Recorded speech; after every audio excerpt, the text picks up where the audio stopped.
j'ai étudié à Lyon, j'ai vécu 25 ans à Lyon. C'était, je dois dire, une ville qui était une très bonne école pour la suite, et la suite, ça a été par la suite Paris. Mais en fait, mon premier métier, c'était avocat.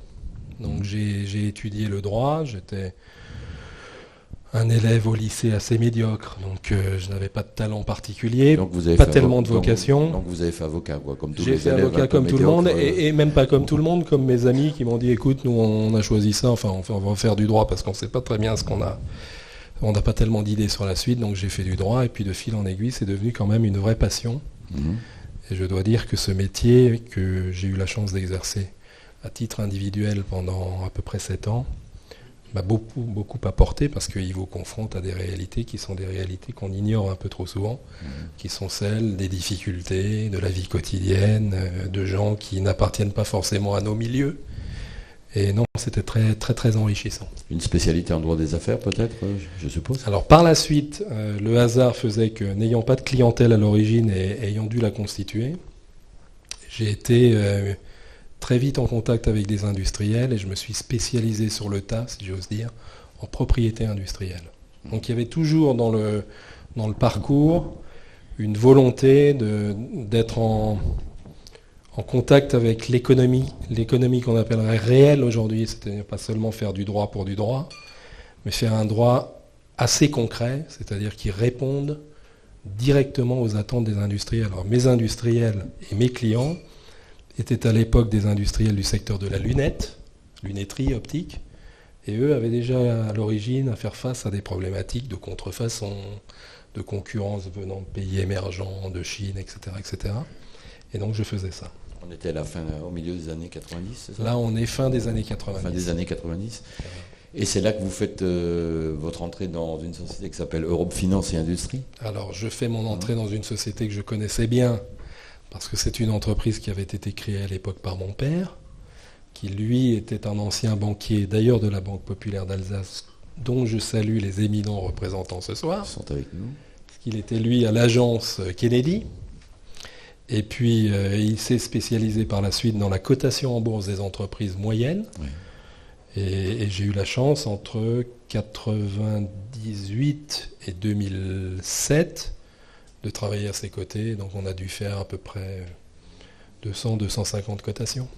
Oui, en 10 ans. Vous avez préparé l'entrée en bourse des sociétés, c'est ça. Donc, il y a des boîtes alsaciennes que vous connaissez peut-être, dont nous nous étions occupés à l'époque. Lesquelles, par exemple? Je pense dans le Bas-Rhin à BioBloc Scientifique, il y a des affaires comme Gébo, à 2-3 autres dont j'ai plus les noms, mais qui ont fait de beaux parcours. Oui, votre père avait d'ailleurs un petit peu défrayé la chronique à l'époque. Il se présentait volontiers comme un investisseur, comment dire, enfin comme quelqu'un qui aidait à l'investissement, qui prenait quelques risques en même temps, mais des bons risques, quoi. C'est assez audacieux. Assez audacieux, assez non conformiste et à vrai dire, à l'époque, assez en avance sur son temps. D'accord. Donc, vous avez passé combien, 7 ans dans cette société? Là, j'ai passé presque 10 ans, c'est-à-dire 98 à 2007. Ensuite, j'ai pris un autre chemin. Nous n'étions plus tout à fait en identité de vue sur la stratégie de cette entreprise. Et j'ai donc créé une petite structure d'investissement avec mon frère, qui s'appelle Tanberger et compagnie, et qui a été, lui, un des investisseurs chez Manurin, lorsqu'il a fallu que nous convainquions d'autres industriels et d'autres investisseurs de nous rejoindre dans les différentes étapes de financement qui ont permis à cette entreprise d'être encore là aujourd'hui. Et c'est cette entreprise qui a les parts de Manurin que vous possédez? Alors, cette entreprise a l'essentiel des parts, enfin l'essentiel des parts aujourd'hui, c'est un pourcentage assez modeste, parce que nous avons maintenant deux grands blocs d'actionnaires, d'une part l'État français qui détient 45%, ce qui est assez rare pour une entreprise de cette taille. Nous avons un industriel étranger, en l'occurrence slovaque, qui détient 34% du capital, et moi et mes cadres, nous détenons le sol, donc c'est à peu près, je dirais, entre 15 et 20%. Avant de parler de Manurin, j'ai lu dans votre bio qu'en 2008, vous aviez déposé la marque Paris Stock Exchange. Ça, c'est vrai. Bien vu, ça. Je suis content que vous partagiez ce point de vue. Ouais. Je trouve que c'est assez... En réalité, le constat, c'était, alors ça c'est un vieux réflexe de droit de la propriété intellectuelle. Oui, j'imagine bien. Oui. Donc sans rentrer dans les détails, parce que je pense que le grand public, et peut-être vous-même, vous ne le savez pas, et d'ailleurs ça n'est pas critiquable, mais la Bourse de Paris aujourd'hui, c'est-à-dire l'outil du financement de nos entreprises, porte le nom de la Bourse de New York. Si vous tapez Bourse de Paris sur Internet, la marque de la bourse, la nôtre, celle de notre pays, s'appelle NYSE, c'est-à-dire New York Stock Exchange. Stupéfiant. C'est une bizarrerie. C'est-à-dire, nous avons une bourse qui est en monopole, qui finance nos entreprises et qui est, pour la faire simple, entre les mains d'une puissance étrangère. Cherchez l'erreur. Qu'est-ce qui a produit ça?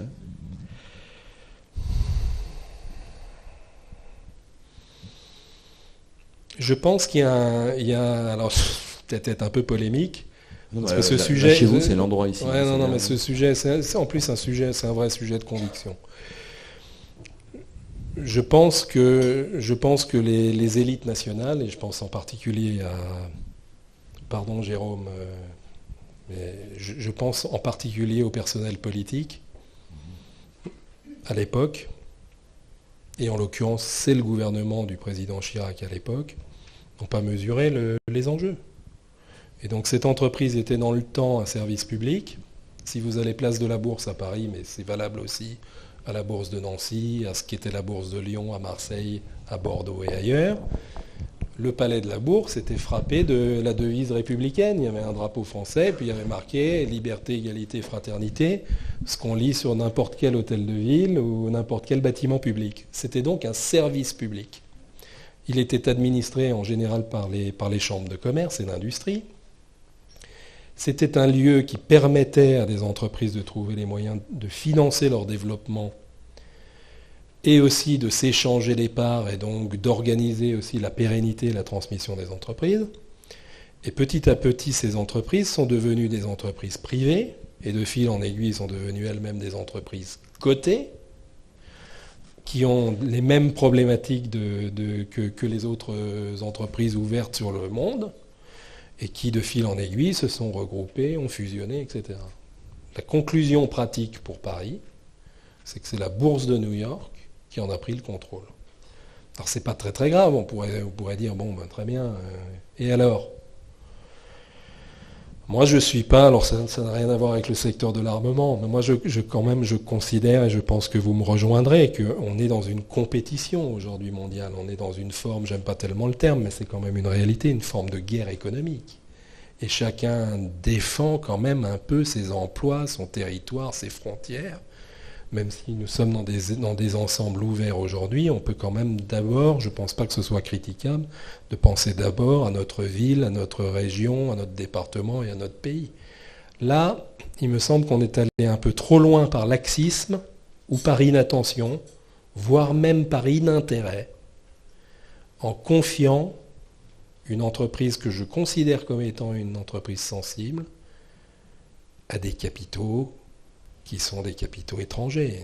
Déjà aujourd'hui, si vous prenez le CAC 40, je pense que le pourcentage de détention par les investisseurs étrangers des 40 plus grandes valeurs françaises doit être compris entre 40 et 50%, ce qui pose déjà un certain problème en termes d'indépendance. Mais là, l'outil sur lequel on peut trouver des financements alternatifs dans un contexte où le crédit bancaire est par ailleurs plus difficile à réunir, et où les entreprises ont de plus en plus de besoins et n'arrivent pas à les satisfaire, le confier à un opérateur étranger, du strict point de vue du patriotisme économique, ça me paraît très grave.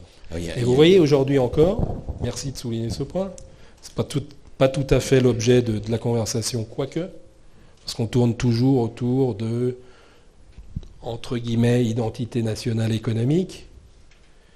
Je pense que ça, c'est vraiment, vraiment un vrai sujet de préoccupation. Alors, je me suis renseigné, j'ai fait une recherche sur Internet, et je me suis dit, mais pourquoi l'appelle-t-il New York à Paris ?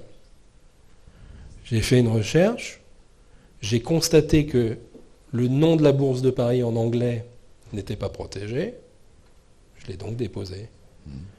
Et c'est amusant parce que dans les 10 premières bourses du monde, vous en avez probablement 8 qui commencent par le nom d'une ville en anglais, suivi de Stock Exchange. New York, London Stock Exchange, Tokyo Stock Exchange, Toronto Stock Exchange.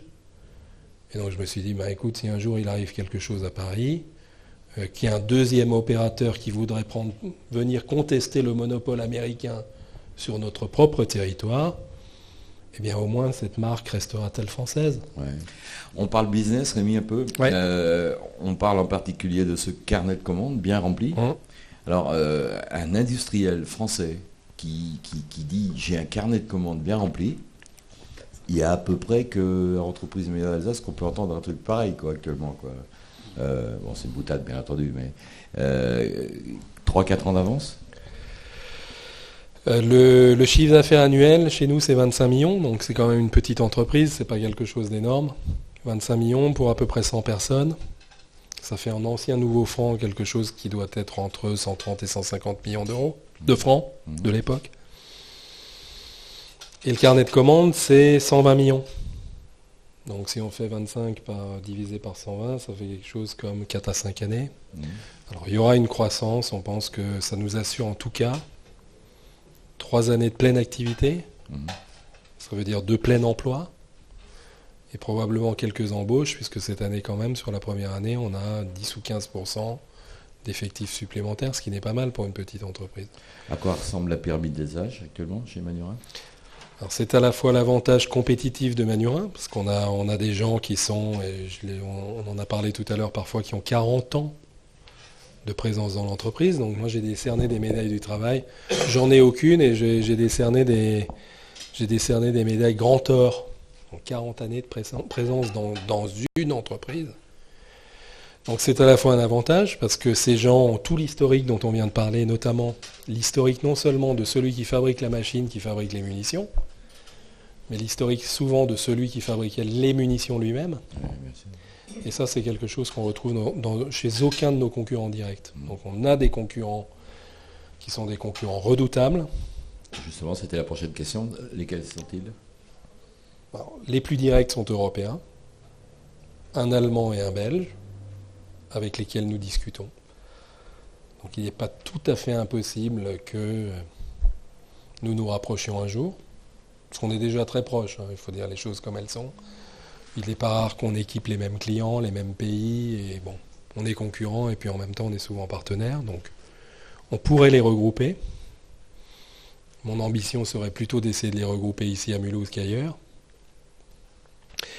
Et sinon, les autres concurrents sont chinois. Sérieux ça, je veux dire, enfin c'est sérieux, c'est parce que je ne vais pas dire que vous nous racontez des cracks, mais il y a une possibilité que ce regroupement existe à Mulhouse, parce que une implantation industrielle de ce calibre-là à Mulhouse, c'est une info, ça. Alors, ça serait une info. Non, alors,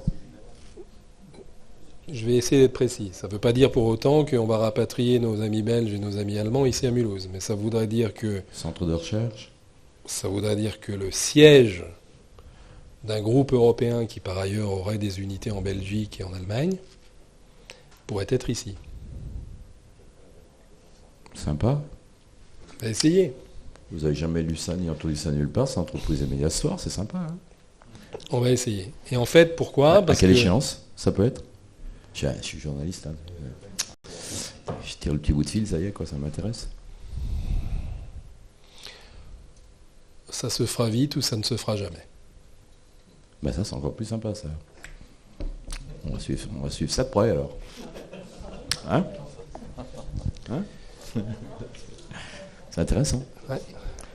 Et ça suppose quoi ? Ça suppose de mobiliser quelle force pour y arriver, ça ? Il faut que les 3 propriétaires soient d'accord. Non, sans blague. Alors, la grande chance, c'est que les 3 propriétaires ou leurs représentants, parce que moi je ne suis pas le propriétaire, je suis qu'un employé, il se trouve que les 3 propriétaires ou les représentants des propriétaires se parlent, et tout le monde est à peu près, pour être tout à fait cohérent et un peu plus sérieux, tout le monde est à peu près convaincu que aucun des acteurs européens, parce qu'on a des affaires de taille comparable, ne sera en mesure de lutter seul contre la concurrence qui, elle, vient d'ailleurs. Donc c'est ça le vrai sujet. Bien sûr. C'est que demain, nos concurrents seront chinois, sud-africains, brésiliens.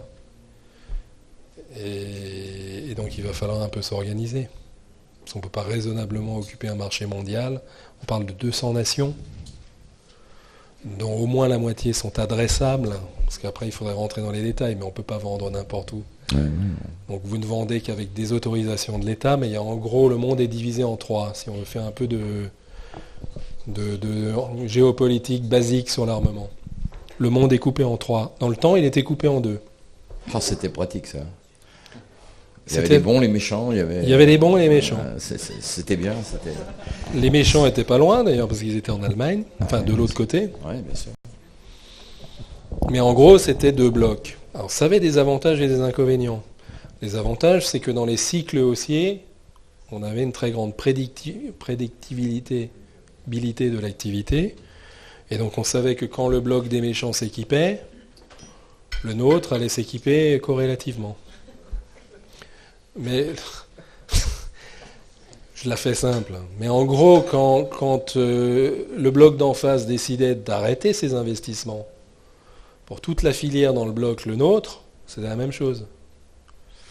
Ce qui s'est passé, on considère que c'est une chance, c'est que les 2 blocs se sont un peu effrités et qu'est apparu un genre de bloc intermédiaire. Donc aujourd'hui, vous avez schématiquement un monde coupé en 3. Les gentils, ceux à qui nous parlons tout le temps et avec lesquels on s'entend. Les méchants, c'est le reste des méchants d'autrefois. Donc ça s'appelle Chine, Corée du Nord, Cuba, enfin tout ce que vous pouvez imaginer. Peut-être un peu Russie, quoique. On a vendu un navire en Russie il n'y a pas très très longtemps. Oui, c'est vrai qu'on a vendu un navire, c'est vrai. Et entre les deux... En contrepartie, il y a un des gars qui avait le pognon qui est venu acheter un journal chez nous. Enfin, ouais, c'est vrai. C'est les petits à côté de... C'est pas les mêmes montants. Hein. Non, je sais, mais... Entre les deux, cadeau, quoi. Entre les deux, l'émergence de tout un tas de pays dont on ignorait parfois le nom, qui sont devenus autonomes et qui ne sont plus directement liés à un grand frère gentil ou méchant. Alors, vous avez tous les pays de l'Est, enfin moi je ne sais pas les citer tous, mais il y en a quand même pas mal qui sont apparus. La plupart d'entre eux font partie de notre Union européenne, mais pas tous. La plupart d'entre eux adhèrent à une organisation militaire internationale qui s'appelle l'OTAN, mais il y en a d'autres. Ces gens-là sont assez librement accessibles, mais peuvent s'ouvrir à une concurrence venant d'ailleurs. C'est-à-dire qu'il n'est pas rare que dans ces pays, appelons-les non alignés ou non alignés totalement, certains pays venant d'Asie du Sud-Est puissent participer à des appels d'offres. Donc on est en concurrence frontale. Quand on est au Moyen-Orient, qui sont des pays non alignés, qui peuvent par ailleurs être plus proches de pays occidentaux ou de pays asiatiques, quand on fait un appel d'offres dans un pays du Moyen-Orient, par exemple l'Égypte, on est absolument en compétition avec tous les blocs. Quand les États-Unis font un appel d'offres, nous équipons les États-Unis. Il est très clair que les Chinois ne sont pas admis à l'appel d'offres. Et d'ailleurs, le matériel américain n'est pas non plus admis dans des appels d'offres chinois. Si appel d'offres il y a, ce qui n'est pas évident. Oui. Appel d'offres en Chine, c'est vrai que... Donc ça vous montre un peu, en fait, grosso modo, les grands enjeux. Alors derrière ces enjeux, et c'est là où ça devient intéressant pour Manurin, ça nous renvoie tout à fait directement au début de vos interrogations, en fait. Pourquoi on s'occupe de cette boîte? Pourquoi elle me passionne? Pourquoi les gens s'y intéressent? Pourquoi à la fin l'État est venu dedans? Parce que l'État a pris conscience que nous exportions du matériel de défense sensible, unique au monde, dans 65 pays dans le monde. 65 pays. Que ces pays n'ont pas tous les capacités de s'acheter un avion de combat. Je ne parle pas de 10, je parle d'un seul. Et que le premier équipement qui permet l'autonomie d'un pays, c'est l'équipement qui permet, sans être obligé d'acheter ses munitions à l'extérieur, de les fabriquer soi-même. C'est pas cher, à l'échelle d'un pays, ça coûte 30 millions d'euros ou 50 millions d'euros. Un avion de combat, ça coûte entre 250 millions d'euros et 500 millions d'euros. Chacun. Donc c'est aussi pour le pays, je pense, un moyen de rester en contact avec des petits pays qui peuvent être demain des pays émergents et de participer à une forme d'influence française. Alors, comment ça se passe la démarche commerciale? Une équipe de 100 personnes à Mulhouse, c'est une petite équipe, ça, c'est essentiellement des gens qui sont à la production. Et on a envie de savoir comment ça se passe, quoi. C'est dans une industrie comme ça, avec un rayon d'action aussi disparate, avec des tensions géopolitiques permanentes qui demandent des précautions extrêmes, avec de la diplomatie, avec les hommes politiques qui en rajoutent une couche un petit peu partout. On n'est pas, vous vendez pas des brosses à dents, quoi, en un mot, quoi. Donc comment ça se passe? J'ai envie de savoir quelle est l'équipe, quels sont les commerciaux, le patron s'implique comment, comment il fait de milliards de miles par an. J'ai envie de savoir tout ça. Il y a des choses que là encore, je vais être un peu limité dans l'explication, mais enfin quand même, schématiquement, je ne sais pas si je devrais le dire, mais en fait, on est souvent contacté. On est souvent contacté parce que on équipe des pays depuis l'origine. Et la durée de vie d'une machine, c'est assez long, ça dure 30 ou 40 ans. Et donc, elle donne satisfaction. Pour vous donner un ordre d'idée, on n'a jamais eu d'appel en garantie, on n'a jamais eu de procès. J'en parle souvent avec mes partenaires bancaires, et notamment la Banque Populaire d'Alsace, qui est un de nos soutiens ardents depuis toujours. Elle pourrait témoigner. Jamais un appel en garantie, c'est jamais aucun litige sur du matériel en pratiquement 100 années de production. C'est absolument remarquable. Il n'y a jamais une machine qui a foiré, un type qui a appelé, je vous rends votre matériel, remboursez-moi les acomptes. Ça n'est jamais arrivé. Jamais. Donc, il y a une réputation d'excellence, et il y a, pour l'avoir visité moi-même, par exemple en Égypte, des sites industriels qui, à l'époque, ont été conçus complètement par Manurin, mais pas seulement les équipements qui sont à l'intérieur, aussi l'infrastructure, les bâtiments, enfin, c'est absolument fascinant. Et j'ai vu du matériel qui avait été acheté en 1954 qui marche toujours. Sur ces matériels, il y a 3 ou 4 générations de gens qui se sont succédés. Certains de ces personnes ont accédé elles-mêmes à des postes de responsabilité dans ces organisations. Ils ont commencé en Égypte, ils étaient ouvriers derrière une machine et maintenant ils sont patrons d'unité. Donc il y a des réflexes de commerçants, de clients qui sont attachés à un produit exactement comme nous. On peut avoir nos habitudes de consommation et finalement se dire j'achèterai celui-là et jamais un autre. Ça arrive aussi chez nous. Et ça explique une forme de récurrence qui est évidemment liée à la fiabilité de ce qu'on leur a vendu depuis des années et qu'on a su aussi améliorer. Le sérieux de la marque, l'histoire, exactement. Etc. Bon, après ça, il y a des pays qui connaissent cette réputation, qu'on rencontre dans des salons. Il n'y a rien de nouveau. Hein. Tous les industriels ou les entrepreneurs qui sont parmi nous ce soir le savent. On fait des salons professionnels qui sont parfois des salons grand public ou pas. Et on rencontre des gens, on leur présente notre savoir-faire, ils ne le connaissent pas et on arrive à les convaincre. On est aussi très relayé, il faut bien le dire, par les représentations diplomatiques françaises dans chacun de ces pays. Donc ça, il faut aussi le dire, en tout cas dans notre domaine, et vous savez que la France est le 4e ou le 5e exportateur mondial de matériel de la défense. Moi, je peux dire que nous sommes quotidiennement soutenus par les équipes diplomatiques dans chacun des pays, soit des prospects, soit des pays clients, à tous les niveaux. C'est-à-dire le conseiller militaire, le conseiller technique et très souvent l'ambassadeur lui-même.